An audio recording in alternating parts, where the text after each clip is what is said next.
Welcome to the deep dive. Today, we're tackling something a bit different. We've got this collection of potential podcast topics all about learning English, and they've all got that catchy, almost viral feel. Right. Our plan is to really dig into these ideas, sort of sift through them, and figure out what actually holds water when it comes to learning English effectively, in a way that actually sticks. Exactly. And it's quite a range, isn't it? We're looking at these supposed quick fixes for fluency, the common mistakes people make, even the language you might need for, say, professional success. And even current slang, apparently. And yeah, even the latest online slang. Yeah. It really paints a picture of the modern English learning landscape. Lots of people want results fast. Okay, so let's jump into that first one, the peel of the shortcut. This idea of a 3-month English fluency hack. It sounds almost too good to be true, right? Like, learn it super fast. It does. They even threw out a number, like 300 focused hours. What's your gut reaction to that? Well, it definitely taps into something real we all want to learn efficiently, don't we? And Yeah. hack just screams shortcut. 3 months sounds great. Yeah. But, true fluency. Hmm.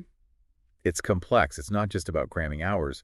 Your brain actually needs time to, rewire itself for different sounds, grammar, Mm-hmm. the cultural stuff baked into the language. That rewiring often needs, more time and different kinds of practice than just pure intensity. That's a really good point. The pitch mentioned polyglots immersing themselves, like watching Friends without subtitles, which, okay, is a great technique. Sure, it helps. But it's not exactly a guaranteed 3-month path for everyone, is it? It Yeah. feels like there's this tension between wanting it fast and, how deep learning actually work. Precisely. And look, 300 hours of focused study. That's significant, definitely valuable. Right. But calling it a hack that works for everyone in exactly 3 months, that might be oversimplifying things a bit. It could set people up for disappointment if they expect miracles. It's more about finding effective strategies and being consistent over a realistic period. Okay. Let's switch it up. Another topic idea that caught my eye was deadly English mistakes even smart learners make. Yeah. The angle is that even if you think you're good, you're probably making these errors. Go hidden pitfalls. Yeah, and they brought up false friends. The classic example given was embarrassed in English, sounding like embarazada in Spanish, which means pregnant. Why do these things stick so much? Well, it's fascinating how our first language shapes everything, isn't it? It's like this mental framework. Right. And it tries to fit the new language into its existing boxes. False friends are sneaky because they look or sound similar. So your brain just leaps to the connection, even if it's wrong. It feels right intuitively. So it's like a cognitive shortcut that backfire. Kinda, yeah. Yeah. Makes them really hard to unlearn. And it wasn't just vocabulary, right? The pitch also mentioned pronunciation issues. They used examples like kernel and epitome, words that just don't look how they sound. Exactly. Pronunciation is tricky. It's physical tongue, throat movements, but also mental, like hearing subtle sound differences, and English spelling. Well, it's notoriously inconsistent. Sometimes the way a word looks just overrides the correct sound in our heads. Fixing that takes real focused listening and practice. Yeah, I can see that. You really need feedback. Okay, so moving from mistakes to maybe ambitions, there was this idea called money English, the 50 words that can make you rich. Ah, yes, the power of vocabulary. Right. It suggests mastering certain words can, boost your career. They gave examples like ROI, scalable, KPI. What do you make of this idea of a specific wealthy vocabulary list? Well, there's definitely a core truth there. Hmm. Strong communication, including knowing the right jargon for your field, absolutely makes a difference professionally. Now, am I convinced there's a magic list of exactly 50 words that guarantees wealth? Probably not. But being fluent in business language understanding and using terms like ROI, scalable, KPI correctly, that definitely helps you navigate those professional conversations effectively.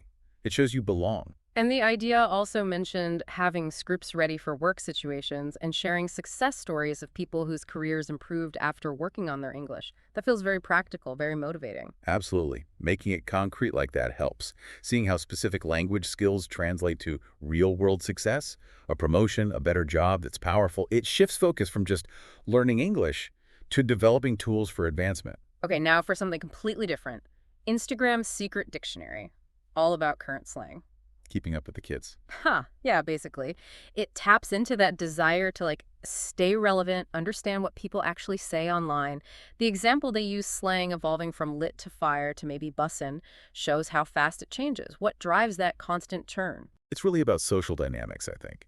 First, slang is a way for groups to build identity. Mark themselves out. Using the right terms shows you're in. Belonging. Yeah.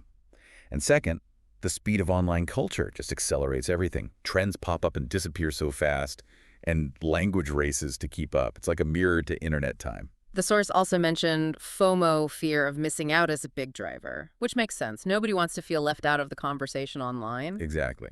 In today's world, understanding online chat is pretty important, especially for younger people. Slang isn't just about words. It's about cultural fluency, too. Yeah, So the idea they had of like polling listeners on slang meanings, that's quite clever. Taps into that curiosity, makes it interactive. definitely engaging. Okay, last one. This one's maybe a bit more serious, potentially controversial. Why 95% of learners fail at English, and how to be the 5%? The tough love approach. Kind of. It questions the whole practice makes perfect idea, suggesting just putting in hours isn't enough. And it mentioned the Dunning-Kruger effect in language learning. Can you unpack that a bit? What is it, and how does it fit here? Okay, so the core idea here is that how you learn and how you perceive your learning really matter. Just Mhm. logging hours isn't the whole story if the methods aren't working or if you misjudge your level. Right.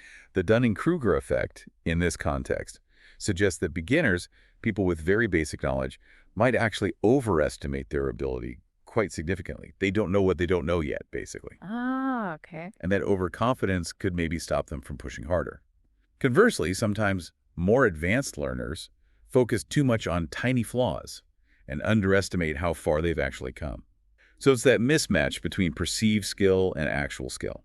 Interesting. And the source also talked about what successful learners do, things like active recall, trying to remember things without looking, and shadowing, mimicking native speakers. And it mentioned high dropout rates for language apps. So it really seems to boil down to the quality and type of learning, not just quantity. Precisely.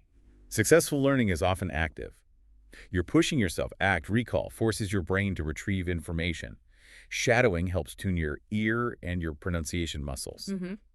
The fact that many people quit apps suggests passive learning might not sustain motivation or lead to deep learning for everyone. It points towards meeting more active, maybe personalized strategies. So wrapping this up, going through all these different potentially viral angles on learning English, some clear themes pop out, don't they? Definitely. There's that undeniable appeal of speed and shortcuts, but balanced against the reality that deep learning takes consistent, focused effort over time. Right, and realistic expectations. Then there's the importance of being aware of those common mistakes, the false friends, the pronunciation traps, and understanding why they happen. Yeah, knowing the pitfalls helps you avoid them. And connecting language to real goals, whether it's career success with money English or just fitting in by understanding slang that seems super motivating for people. Huge motivator. Gives learning a purpose. And finally, this last point about how you learn being maybe more important than just how long you learn, using active strategies, understanding your own level accurately, that seems key to being in that successful 5%. Yes, I think understanding the whole learning process, the potential highs, the common struggles, the effective techniques is crucial. It's about navigating the journey smartly. So for you listening, maybe think about this. Considering all these approaches we've touched on, the hacks, the mistakes, the jargon, the slang, the reasons for success or failure, which of these ideas really clicks with you? With your own learning style, your own reasons for learning English? And maybe more importantly, how could you take one or two of these insights, whether it's trying active recall or focusing on specific vocabulary, and actually use it in your own learning journey wherever you are right now?